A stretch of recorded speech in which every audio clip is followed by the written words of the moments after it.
después de esta pequeña pausa publicitaria en Salud y Sociedad aquí en Popular Televisión. Hoy nos ha recibido muy amablemente aquí el doctor Roberto González González, traumatólogo, aquí en su consulta de Pasaje de Peña. Y estamos hablando de la patología de la rodilla. Hemos hablado de la rotura de los meniscos, pero también oímos mucho, sobre todo últimamente, yo no sé si antes no se rompían porque no se oía tanto, lo de la rotura de los ligamentos. Efectivamente, es una patología muy frecuente que oímos tanto es que el marca todo el día están... Exactamente, en el marca como los deportistas. Todo el día estamos con el ligamento de Marras, el ligamento cruzado, efectivamente. Un mecanismo de torsión brusco o de giro puede hacer que se sobrepase la capacidad de resistencia de los ligamentos. Los ligamentos son unos cordones que hay a los lados y dentro de la rodilla, que son los que van a mantener unidos la tibia y el fémur en todos los grados de movimiento.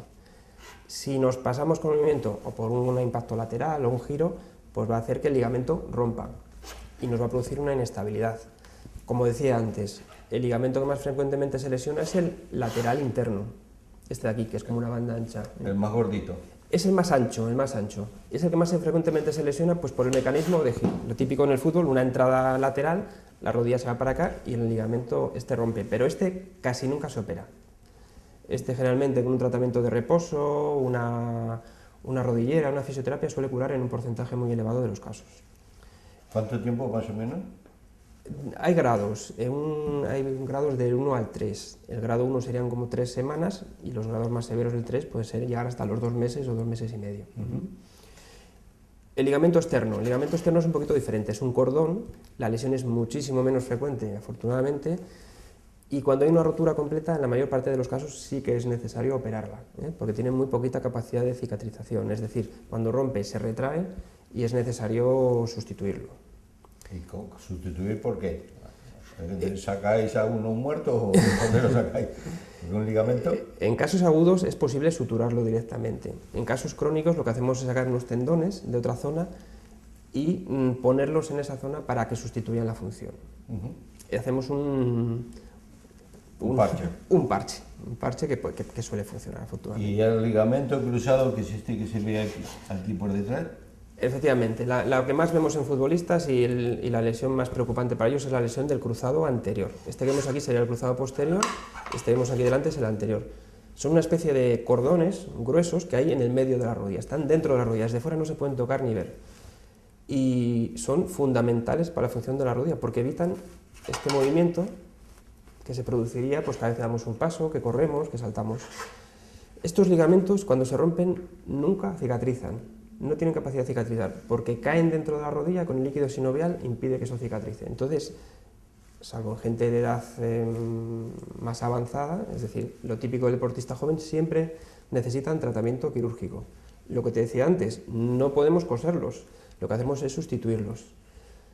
¿Y con qué los sustituimos? Pues hay dos opciones. Muchas veces cogemos un trocito de tendón rotuliano, con su pequeña pastillita ósea en la rótula y en la tibia, o a veces, en la mayor parte de los casos, cogemos unos tendones que hay en la parte de dentro de la rodilla que se llaman isquiotibiales, que son muy resistentes y cuya función, el quitarlos no implica que la rodilla pierda función, y con uno u otra plastia que llamamos nosotros, lo que hacemos es con unos túneles meterlo en medio de la rodilla. Se pasa con los túneles por medio de la rodilla y se fija a ambos lados. Hay una serie de fijaciones cada vez de mayor calidad que nos da muy buena sujeción y es lo que nos lo va a mantener en su sitio. ¿Qué lo ponéis aquí con unos tornillos?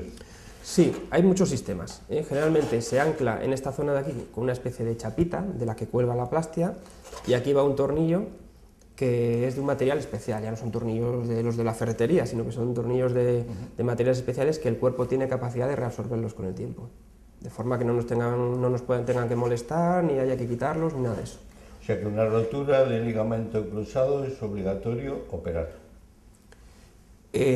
Bueno, se discute cuál es la edad máxima, es decir, en realidad yo te diría que de 30 años para abajo, bueno, o vamos subiendo ya a 35, yo te diría que sí, porque hay cada vez más estudios, ya desde hace tiempo, que nos indican que una rodilla con una ausencia de cruzado es más propensa a sufrir un deterioro precoz. Este pequeño movimiento nos va a cizallar constantemente los meniscos y el cartílago y nos va a predisponer a una artrosis precoz. Se discute cuál es la edad Óptima. sí, máxima, ¿no? A partir de cuál, entre comillas, no merece la pena. Claro, depende de varios factores. La actividad física que desarrolle el paciente, como te decía antes, con edades mayores hace actividad deportiva intensa, y la inestabilidad que veamos nosotros clínicamente, ¿m? Y del deporte que realice, es decir, hay deportes que pueden tolerar mejor la ausencia de cruzado y hay deportes que no. Hay que individualizarlo, en general, de 30 para abajo yo te diría que todo el mundo, y de ahí para arriba, o de 35, pues bueno, habría que individualizar un poquitín. ¿Se recuperan en qué tiempo una rotura de ligamentos? Bueno, la incorporación para la vida normal, digamos, en 2 meses la mayor parte de los pacientes están pues, para caminar, para hacer bicicleta, aunque tienen que seguir rehabilitando. Para deportes de impacto recomendamos como mínimo 6 o 8 meses. ¿Por qué? Porque aunque el paciente se encuentra bien, el ligamento que nosotros ponemos está sujeto por unas fijaciones artificiales. Tiene que sufrir un proceso de incorporación, ¿vale? Es decir, de pegarse a los túneles y de que le entre nuevo aporte sanguíneo de la rodilla, es decir, que la rodilla lo acepte como suyo. Ese proceso dura como 6 o 8 meses, pero es muy importante porque si no esperamos ese tiempo, pues el riesgo de rotura aumentaría. De hecho, la mayor tasa de re-roturas de plastias es debido a una incorporación demasiado precoz. O sea que un futbolista sabe que 6 meses lo va a tener que estar... Mínimo 6 meses, mínimo 6 meses. Como a veces operamos chicos muy jóvenes, yo intento prolongarlo un poquitín, 8 o 9 meses, bueno, por asegurar, pero el futbolista de élite que se juega muchísimo dinero en esto suelen ser 6 meses. Y se recuperan y pueden volver a su actividad normal. Sí, es una cirugía que tiene un porcentaje de éxito muy elevado, se hace, como te decía antes, por artroscopia, los riesgos son muy bajitos y la verdad es que es una técnica que nos está dando muy buenos resultados. Otra patología que suele aparecer aquí es la tendinitis rotuliana. ¿Qué es eso? Muy conocida también por Nadal, Le ha dado muchos problemas a deportistas muy conocidos como Nadal. La tendinitis rotuliana es la inflamación de esta parte de aquí. Esta parte de aquí es el tendón rotuliano. El tendón rotuliano es uno de los más potentes del cuerpo. Esto que nos tocamos aquí. Esto es, debajo del huesecito de adelante vemos un cordón, ese es el tendón rotuliano. Hay determinados deportes, como es el tenis, por ejemplo, en el que la rodilla está semiflexionada y que estamos dando saltos, corriendo constantemente, que sometemos a muchísima tensión a este tendón. Y puede sufrir un proceso inflamatorio que con el tiempo haga que el tendón degenere. Es como una cuerda que se va deshilachando y por lo tanto pierde elasticidad y resistencia. ¿Y qué tiene solución? Complicada. Porque a Nadal se lo han tenido que arreglar porque está jugando fenomenalmente. Se lo han hecho muy bien, desde luego. Pues mira, con Nadal lo que hacen normalmente el tratamiento es en las fases agudas se intenta hacer reposo, fisioterapia para desinflamarlo y muchas veces un trabajo de acondicionamiento muscular. Es decir, muchas veces estas lesiones ocurren pues porque tenemos un exceso de músculo en unas partes y que no está compensado con otras. Entonces, bueno, hay que intentar reacondicionar esos. Cuando ya ha ocurrido una tendinosis, que es un proceso degenerativo, tenemos la opción del plasma rico en plaquetas que te mencionaba antes. De hecho, Nadal se ha sometido a él con buen resultado. Es decir, el plasma rico en plaquetas sí que se ha visto que tiene un efecto regenerativo muy importante a nivel tendinoso. No son células madre lo que le ponen. Es diferente.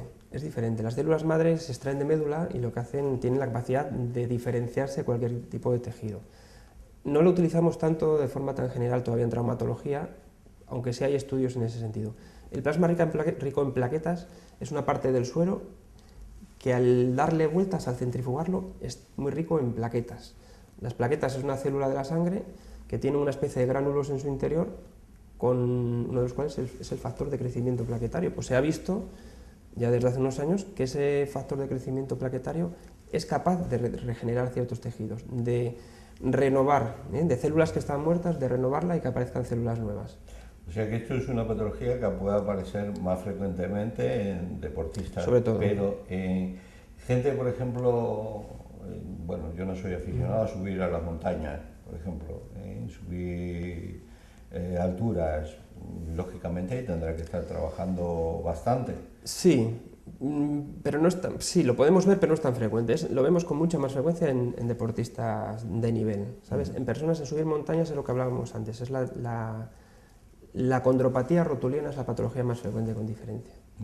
O sea, que duele más la rodilla, o sea, el hueso Sí, el la paciente, rótula, que lo que cae hacia abajo. eso que- es, el paciente con dolor de rótula generalmente nos indica, le decimos dónde le duele y nos pone la mano en toda la rodilla, porque es un dolor difuso, es un dolor como de opresión, de tensión, que incluso puede irradiar a la parte de atrás.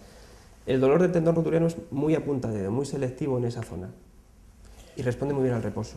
Pues ahora mismo he llegado aquí a tu consulta y me duele la rodilla. ¿Cómo me la vas a valorar? ¿Cómo, Pues mira, lo primero es qué me vas a hacer? ¿qué te voy a hacer? ¿Eh? Lo primero, pues valorar un poquito tu estado general de salud, los tipos de tratamientos que tomas, si has sido sometido a alguna cirugía, si has tenido alguna lesión importante, el tipo de actividad que desarrollas y qué expectativas tienes al respecto, y que me cuentes cómo ocurrió eso. No es lo mismo que apareciera a raíz, es que me caí y me giré la rodilla, o que me digas, pues es que llevo 3 días sin hacer nada que me ha aparecido el dolor. El ritmo del dolor, qué actividades te desarrollan el dolor y qué actividades te lo mejoran, qué tratamientos has seguido, y luego pues lógicamente tenemos que mirarte la rodilla. Imagínate que me he levantado esta mañana en la cama con dolor en la rodilla. Me duele ahí.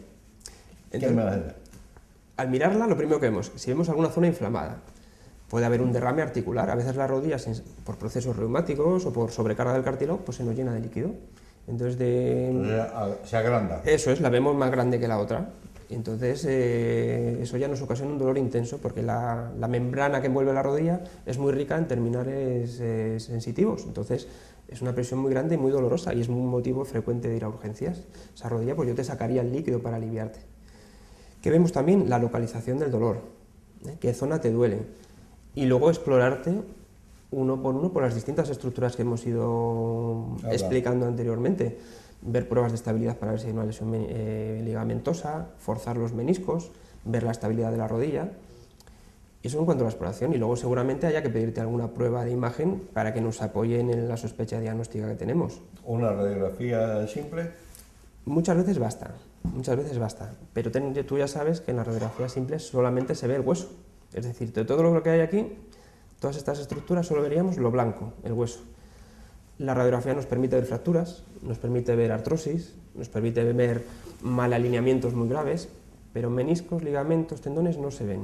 Para eso tenemos una prueba, afortunadamente, que nos da muchísima información, que es la resonancia magnética, que tú conoces perfectamente, y que para la patología de rodilla ha cambiado muchísimo la forma de tratarla. O sea, que una radiografía para ver una fractura en el hueso, pero poco más. Exactamente, o que tengas una artrosis, o que tengas un desgaste de la rótula, ese tipo de cosas, poco más, como tú dices. Y si no, resonancia. Resonancia magnética en la mayor parte de los casos, sí. Y ahí ya me puedes decir lo que tengo.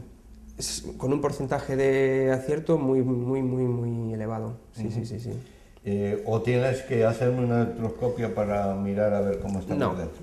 la artroscopia con fines diagnósticos hoy en día es muy extraña. Las técnicas de resonancia y también los radiólogos afinan muchísimo, y sí que cuando alguna vez hacemos una artroscopia por una lesión vemos que se corresponde al 99,9% con lo que nosotros vemos en la rodilla.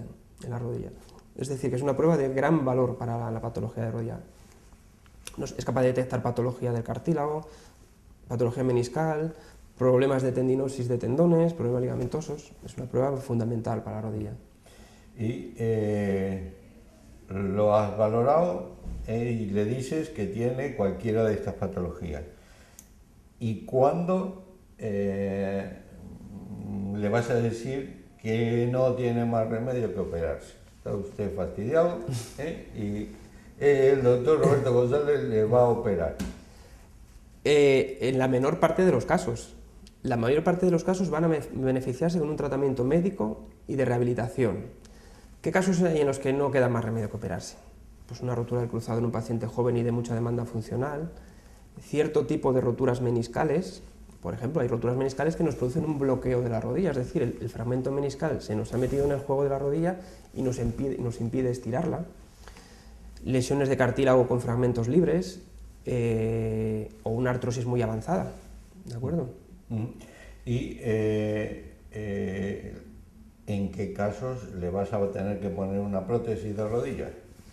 Sí, la indicación principal para prótesis es una artrosis avanzada que no ha respondido al tratamiento conservador, es decir, que a pesar de que está tomando el paciente antiinflamatorios, analgésicos, ha hecho fisioterapia, no mejora el dolor y que le produce una gran alteración para su vida diaria. Lo que decíamos, pacientes que les gustaba pasear y han dejado de pasear, que les gustaba montar en bicicleta y han dejado de montar en bicicleta, ese tipo de pacientes, y dentro de un rango de edad por supuesto, son los que se van a beneficiar de una prótesis de rodilla. ¿Hasta qué edad le vas a operar de la rodilla? Bueno, es que es muy variable, es que la edad biológica ya sabes que no siempre corresponde con la edad del carnet. Cronológica.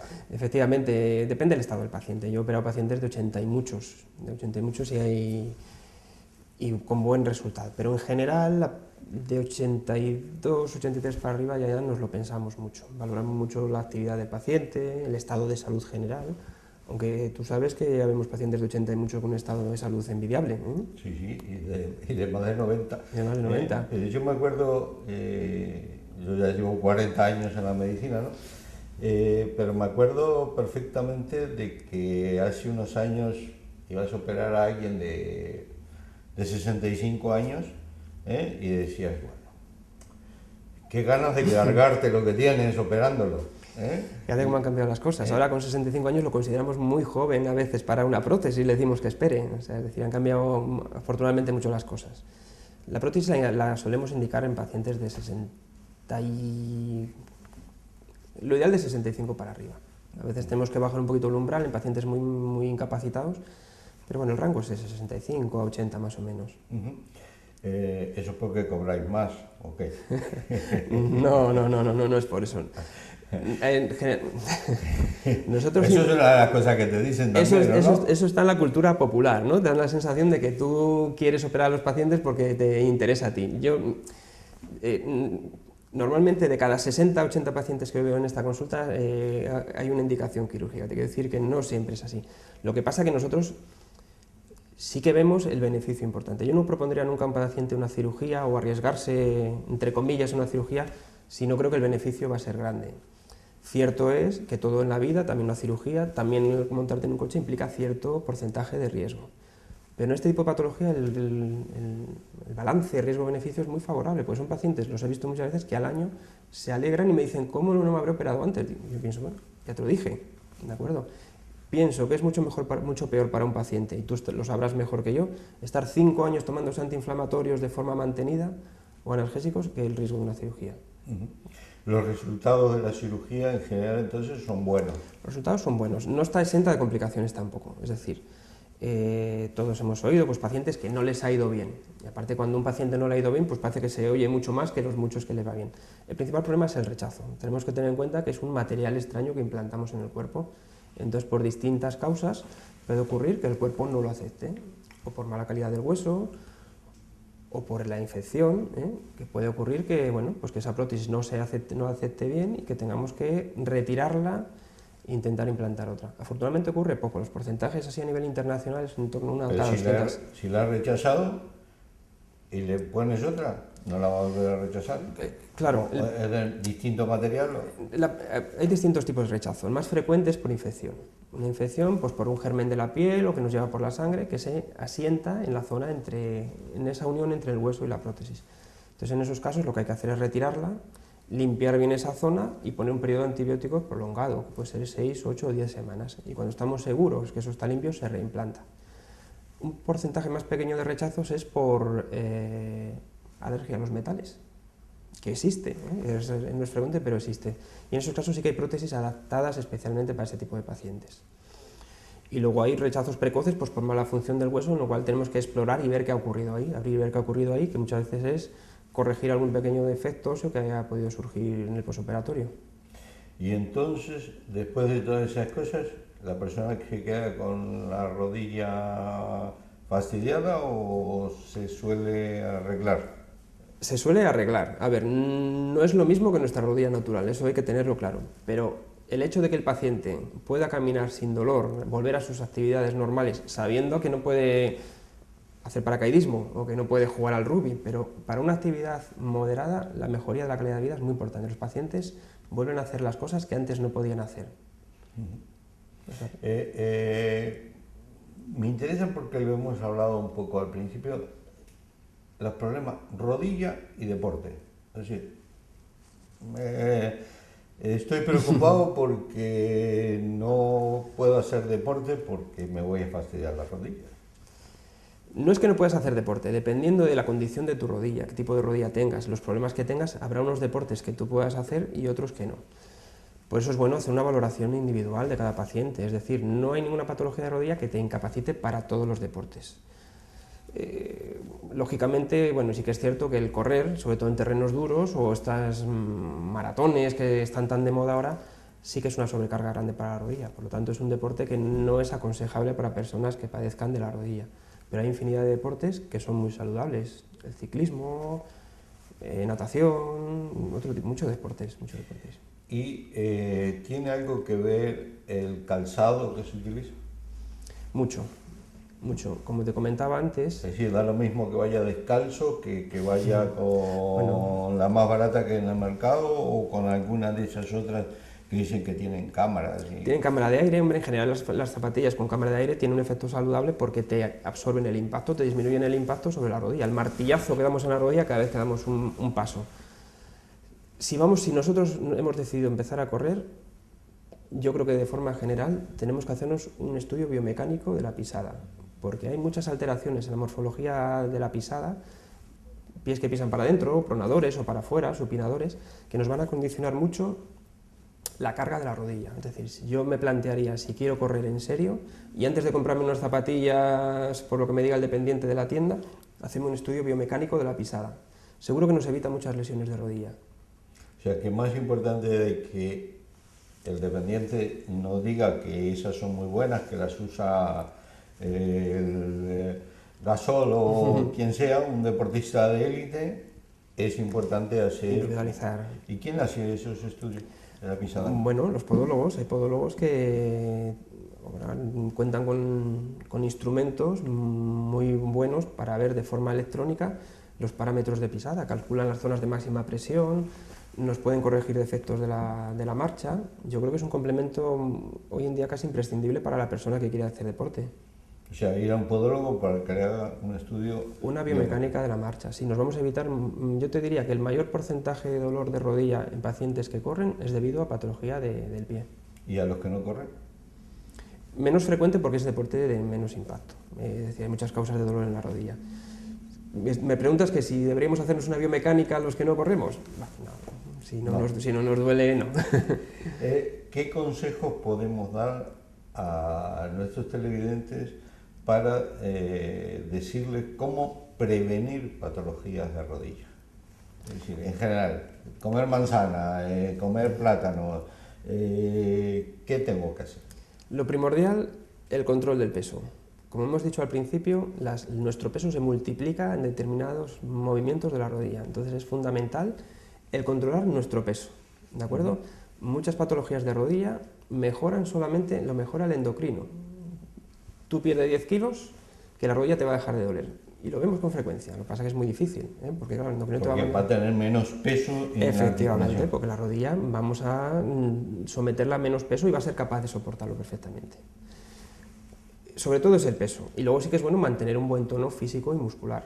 Caminar todos los días al menos 1 hora, evitar cargar pesos excesivos y bueno, una dieta sana y normal. El tabaco se ha relacionado con mayor patología de cartílago, como no. Sí. Y en general es eso, una actividad física moderada y un control del peso. Pues eso de cargar las bolsas, que lo oiga bien las mujeres que nos mandan. Exactamente. Gente de bolsa, Exactamente, gente de bolsa, eso es, sí, habría que tener cuidado, pues intentar llevar carritos, alguna cosa, para que no tengamos que someter a tanta carga a la rodilla. Pues nada, Roberto, te tengo que agradecer que nos hayas recibido y que nos hayas instruido sobre la rodilla, que es una de las articulaciones que realmente yo creo que más problemas nos dan, con la cadera o la columna. O sea, todo lo que lleva nuestro peso. Nuestro peso, pues... Así que muchas gracias por habernos recibido aquí en tu consulta. Encantado. En Pasaje de Peña. Y nada... Muchísimas gracias a vosotros por haber contado conmigo. Muy distendido, y ya ves, y que cuando quieras que puedes venir de vuelta. Muchísimas gracias. Vale. A vuestra disposición. Muchas gracias, señores. Despedimos aquí otro programa de Salud y Sociedad en Popular Televisión. Hasta el próximo programa.